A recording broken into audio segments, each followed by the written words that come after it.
Hello, everybody. In the midst of being in sort of a funk and a lot of family stuff having taken place in the past 2 weeks, I don't know if I've said it before, but I was away like the very beginning of this month, that weekend, because I was attending a funeral service for my great aunt who passed away of dementia back in September. It was just like a burial of ashes. They didn't like preserve her body for that long. But it had me thinking about my childhood a lot because I was surrounded by all my family once again. Because one of the hard things that I had to get over in my life was feeling like my family abandoned me. That's like my extended family. Because my dad's side of the family were really tight-knit, you know. I had 3 sets of grandparents growing up. My dad's biological parents divorced and respectively remarried. My biological paternal grandmother never had any more children after that initial marriage. But my biological paternal grandfather had one more that was only like 5 years older than me. She's technically my aunt, but I've always seen her as like my big sister. We practically grew up together, you know, and we were really tight-knit. We were both like really quiet, but then again, our family is just full of really quiet people. It's just who we are. And I think that works to our advantage more often than not. But anyways, it's had me thinking about my life, but especially lately my childhood, because it's a subject I don't really touch on much. A lot of my memories, a lot of my vivid, consistent memories don't happen until about graduation of high school. And even at that point, maybe not until I turned like 18. I'm sorry, 19. So like, it can be a kind of hard thing to recall, like I said in like my high school video I made like a month ago. But the 2000s was a pretty rad time to be a kid.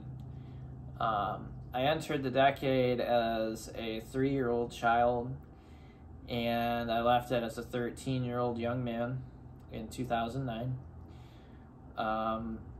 So yeah, I have to say first and foremost, my recollection of the 2000s and generally my life doesn't begin until probably 2002 when I started kindergarten.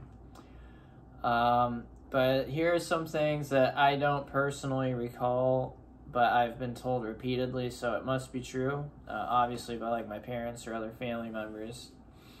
My father likes to tell people that there was a phase when I was like 3 to 4 years old where I referred to myself in the third person as the genius.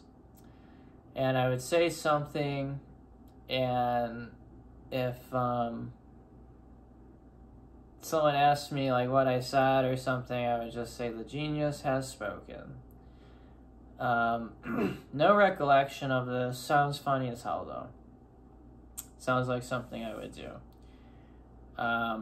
One time, my other aunt, who's closer to my dad's age, from that first marriage when my biological paternal grandparents were together, she used to babysit me when I was real young. And I was a really mischievous child, so I guess when I was like 3 or 4, again, I had an obsession with like vandalizing objects. Like writing on things was just really fucking cool to me, right? And I broke off a piece of a brown crayon and hid it in a Matchbox car. Then when my aunt decided to put me to sleep, she usually would like sleep in the same room as me or sleep in the same bed as me. I waited for her to fall asleep, made sure she fell asleep. took out the piece of brown crayon out of the Matchbox car at like 2:30 in the morning and just wrote all over the walls and the fish tank and everything in my house. My parents came home and they're absolutely pissed, and you know, they're about ready to ream my aunt, but they didn't understand, like, I was just like a mischievous evil villain as a kid. Obviously a big event that I really don't remember at all is 9/11, at least here in the United States, obviously. I don't recall, you know, I always remember, like, because we were the generation that was alive for it. I mean, we weren't necessarily, like, old enough to process it fully, but, you know, we may have remembered things about it, right? And so it's really common in my generation to be asked, like, do you remember it, or where were you, so on and so forth. It's always weird to be the only one in class that didn't have a story and just say, honestly, I didn't know it happened until I was like 9. Yeah, that's crazy, right? That's a story for another video. I like to do that one on 9/11, by the way. Anyways, yeah, so I don't remember this, obviously, but obviously after 9/11 happened, the United States shut down all air traffic. And I guess one day shortly after the event had happened, my dad was outside on the front porch of our old house. We used to live in a bungalow in the town that I went to school in my whole life, but the other half of my childhood I lived in like a homestead house like 7 miles away from the town.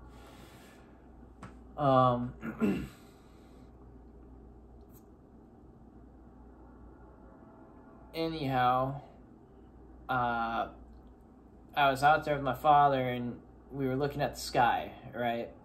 And he said, you know, do you notice anything different? And I guess I said, like, there's no clouds in the sky. I was referring to the contrails from, like, jets. They weren't there, obviously, because air traffic was shut down. Rolling forward, I remember my first day of school ever. I remember getting registered on the spot right before I walked in. And then about 15 minutes later, I met one of my best friends, the first friend in my life I ever made, Ryan. And he said, your name's Austin, right? And I said, yeah. He's like, you're coming over to my house this weekend. And it was just as simple as that. And, you know, we may have had like long lapses in communication in the past, but every time we get back together, it's like a day hasn't passed, you know. And that's something I've always respected about him. Another thing is, like, I remember that same day I met another friend I had for a really long time, but I stopped being friends with him when we were like 16 years old. Maybe I should have known because he made fun of me.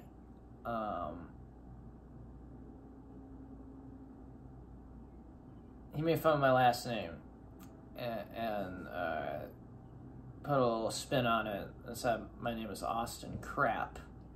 I couldn't believe it. I've been so needlessly slammed on, dunked on, ruthless for no reason at all. Fuck most of you.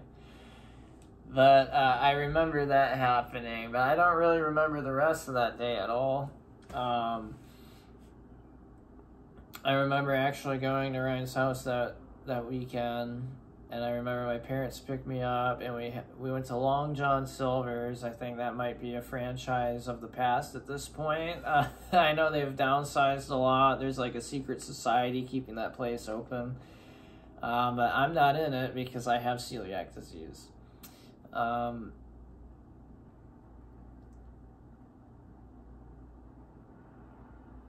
But I really enjoyed, like, elementary school. I had an overall really good time. I remember going into first grade.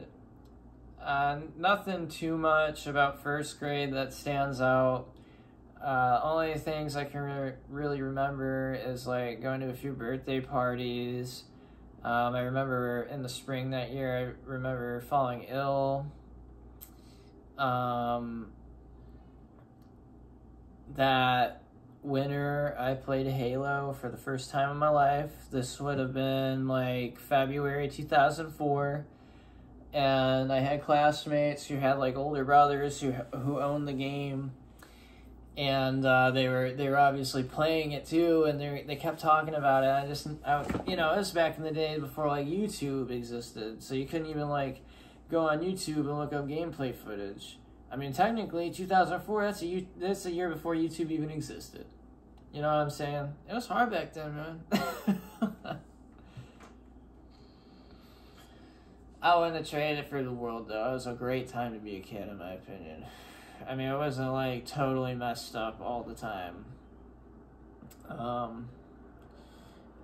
I remember Green Day's American Idiots coming out and that being like an inescapable song for years.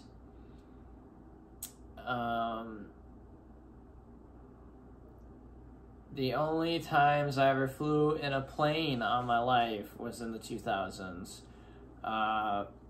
Once to Florida and back to Chicago in like October 2006, and another time for the same reason in June 2008. My only experience of Florida is basically Walt Disney World, but I would say I had a blast either way.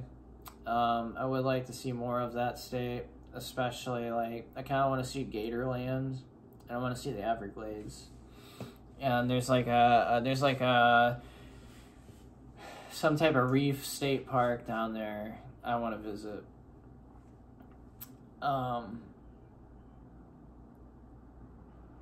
Couple other pop culture things I remember.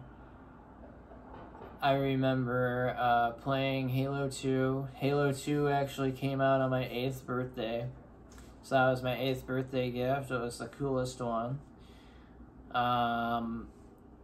I remember playing Halo 3. If you don't understand by this point, like, Halo is a core part of my childhood. Like, that was my game. Halo was my game. I knew that game in and out. I played it so many times. I played Halo 3, back when it was, like, maybe the second model of the Xbox 360 had come out. I had played that disc so much that I actually laser scratched it, which sucked because it was like the collector's edition tins. Oh well. Back before everything was like digital and you just kind of like downloaded games from a store on Steam. Well, before that was more widespread at least. I remember playing Oblivion for the first time in 2005 on my uncle's computer. That was an experience. I didn't really pay attention too much to like movies. I did enjoy like the Pirates of the Caribbean franchise, but I kind of stopped watching it after a while. Pretty early on, honestly probably after the third one. I remember seeing I Am Legend in the movie theaters in 2007. I remember crying during the part where Will Smith basically executes his dog that just got infected. Anything else? I remember the Panic at the Disco craze. I remember The Killers. That was awesome.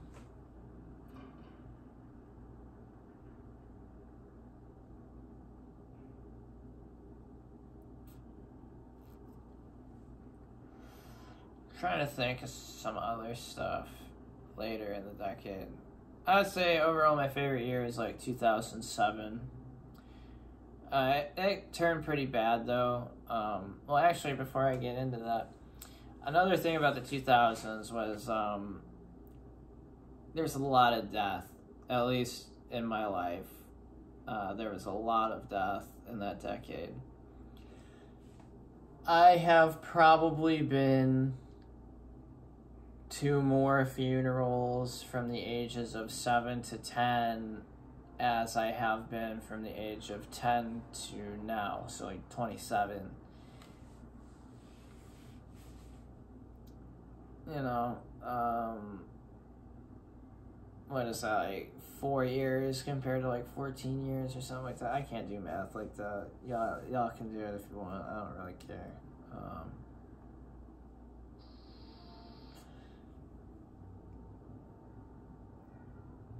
I can't really recall the first funeral I went to.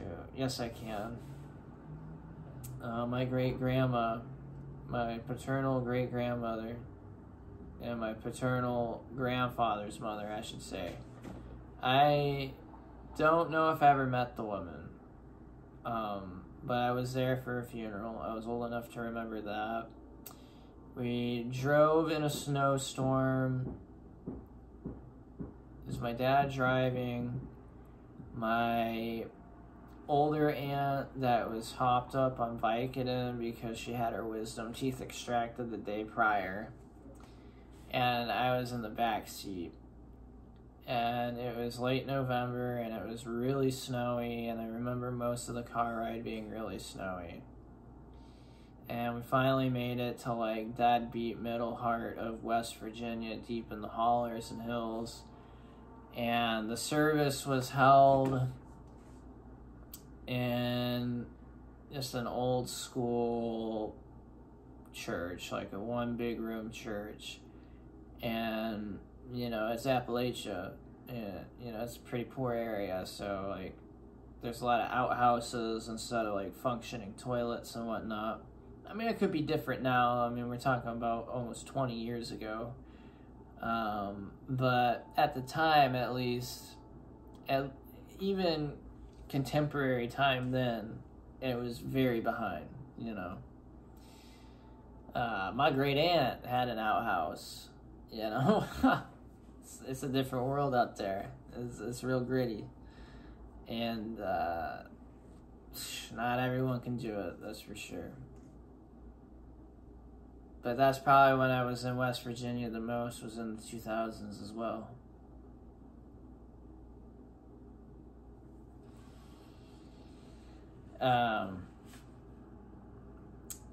But it was interesting because my great-grandma was a musician. We actually have her original guitar. We just have to figure out how to restore it. It would be an honor to play it, honestly it would. But she was a bluegrass singer-songwriter, and she kind of gained a reputation in the area. I have to ask my grandpa if there would be any recordings possibly of her, but sadly I don't think any exist. Because that would be really fun to hear and possibly share with all you guys too. But music in my family goes way back, even before me, even before I was rapping or doing black metal or just doing like indie rock. Every generation's been involved in music for as long as I can remember. But the cool thing about my great-grandma's funeral was they had a whole bunch of bluegrass musicians performing her songs that she wrote. I don't know if she did the arrangements, but the lyrics were hers at least. And I always thought that was so cool. And I remember we exited and they were gonna bury her, and a sleet storm came through. But my memory really escapes me after that point.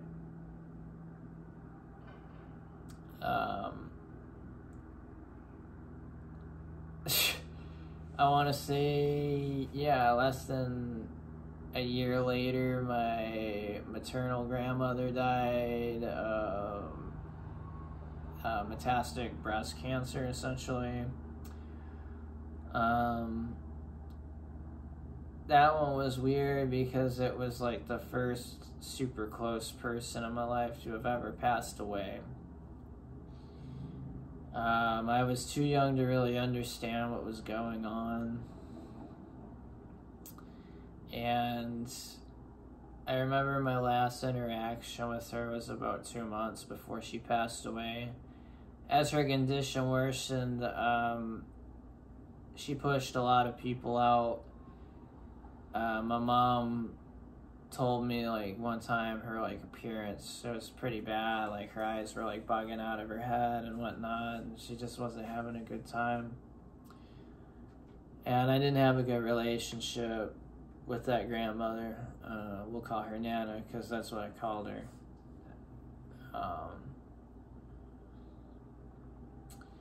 Nana was pretty abusive. That's a topic for another day, though. I made my peace with it. But I remember feeling really sad. Then, couple of years later, when I was 10, it was an August day, and it was like right before the start of 5th grade. It was August 2007, if I didn't say that already. I remember I was playing the original Saints Row on the Xbox 360 in the living room, sitting on the hardwood floor, crisscross applesauce style.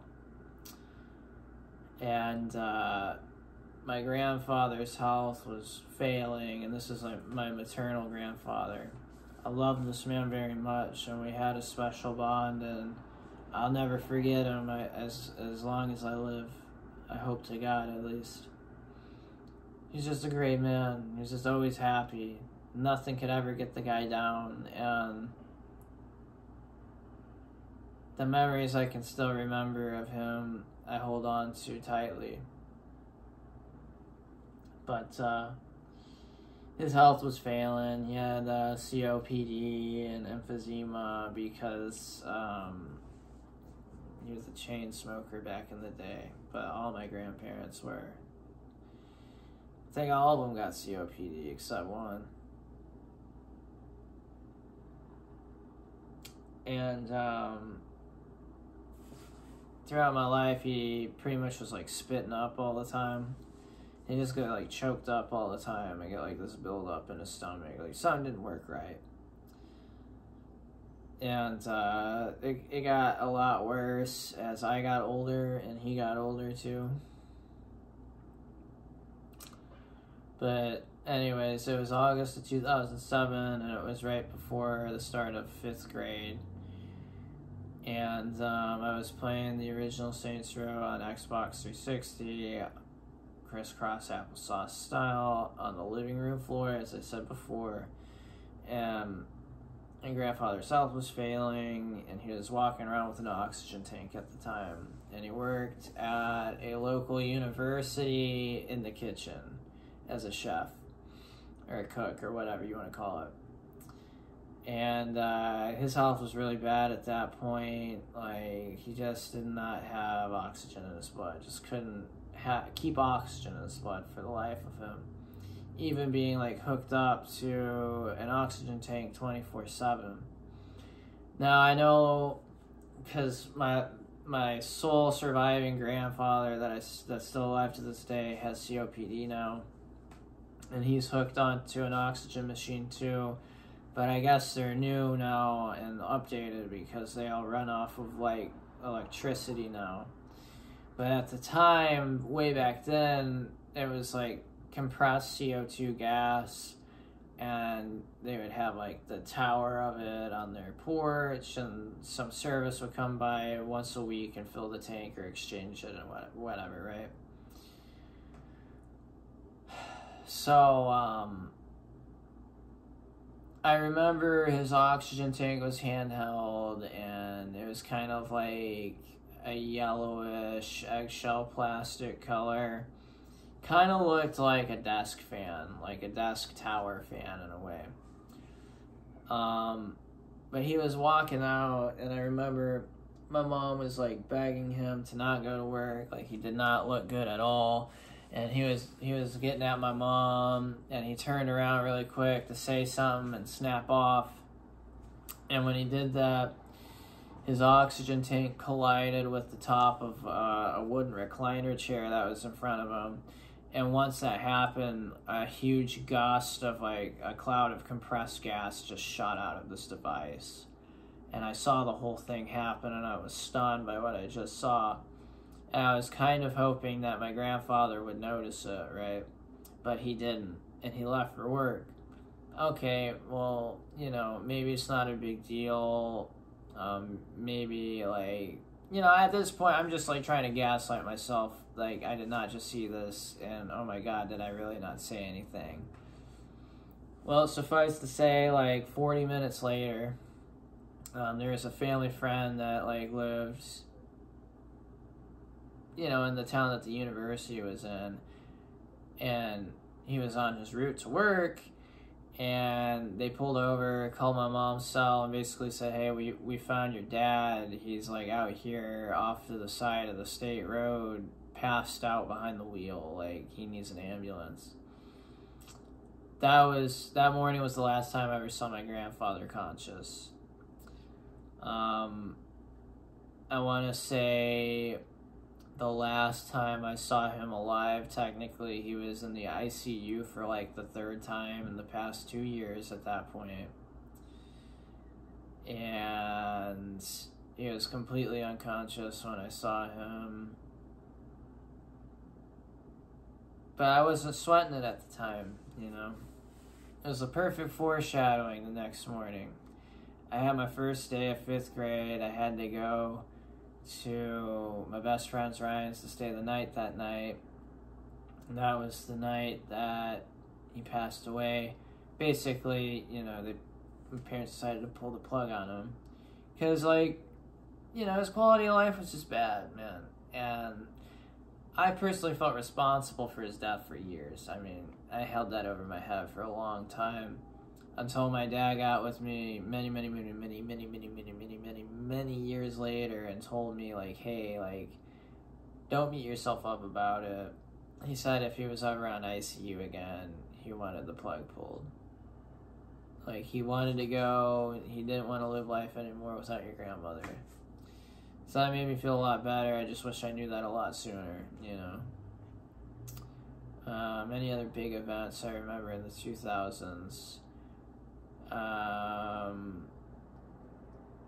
The original Boston bomb scare, where, you know, the Aqua Teen Hunger Force movie promotion gone wrong. I remember that morning looking at the news and instantly knowing what it was, but all the reporters were so confused. Like, what is this? Is this like an explosive? And it's like, no.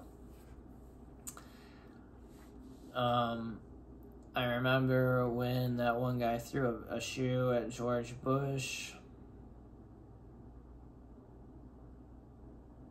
And then obviously I remember the big one, the housing bubble incident of like 2007, 2008, kicking out the recession and all that fun stuff.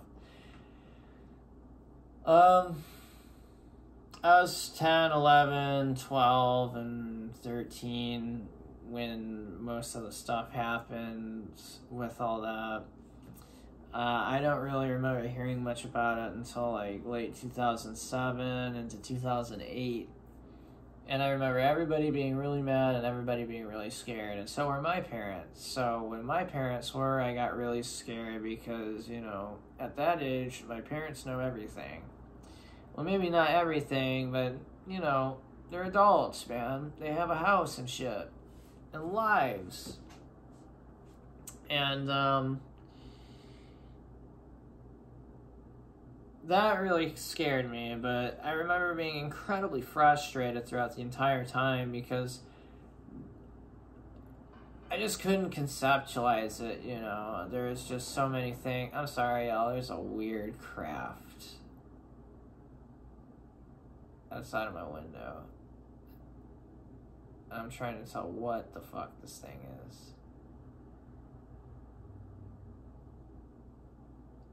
I don't know. It was really scary, though. I thought an alien was outside of my house for a second. But I remember being frustrated because the topics were too complex. I remember the complete hatred of terrorists and Osama bin Laden, which, you know, understandably, but damn, the patriotism was hard to escape when I was a kid. It's just everywhere, man.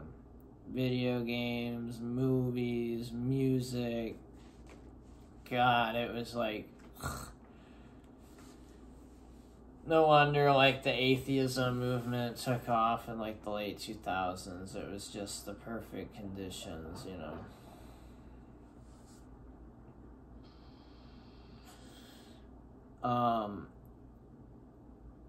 Man, what else? I don't know. There's not a whole lot else that I remember much from the 2000s. Like, as later in the decade, I got really into professional wrestling as a kid. And that was really the only latest development. I, like, started learning how to play trumpet and French horn as well. You know, I liked Disney Channel shows at the time. Obviously when I was a younger kid, I was more of like a Cartoon Network kid, but my parents let me like watch Adult Swim, so like my favorite show since I was 6 was like Aqua Teen Hunger Force. Obviously as I got older, I caught more references, but you know, my parents were like, as long as you're not repeating it, like I don't really care. Maybe I should have, maybe I shouldn't have. But, you know, that original, like, Adult Swim lineup was awesome. I don't know, I really felt like the last time things overall felt original. Everything feels like a remake or a rehash now, or just like an exploited idea. And it's really sad. But I had a lot of fun in the 2000s.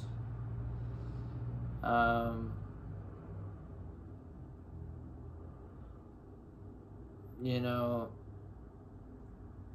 of the other decades I've lived in, I wouldn't have wanted to be a kid in any other one. So, that's about all.